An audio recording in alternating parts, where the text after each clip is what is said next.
তুমি অপূর্বর সাথে যোগাযোগ করেছিলে? ভাইয়া আমেরিকায় ছিল, সো ভাইয়াকে তখন আমি আসলে ডিরেক্ট ফোনে তো পাচ্ছিলাম না, প্লাস আমি তাকে 2-1 দিনের ভিতর টেক্সট করি যে ভাইয়া হয়তো আপনার অ্যাওয়ার্ডটা আমি নিলাম, প্লিজ। আমি কি পড়ে শোনাবো টেক্সটটা? পড়ে শোনাতে পারবো।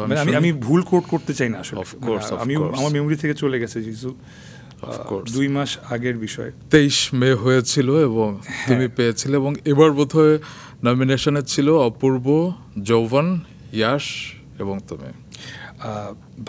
Bhaiya, it was my first ever Meryl win and I got so nervous that I couldn't speak properly on stage. I am certain and have no doubt that it belongs to you as well. I just got very lucky due to your absence maybe. Please forgive me and keep me in your heart like you always did, Bhaiya. Right. And he replied, Apurva Bhai replied, don't be, it's fine, I love you. Of course অপূর্ব আমাদের দেশের অত্যন্ত জনপ্রিয় অভিনেতা, so অনেক গুণী অভিনেতা।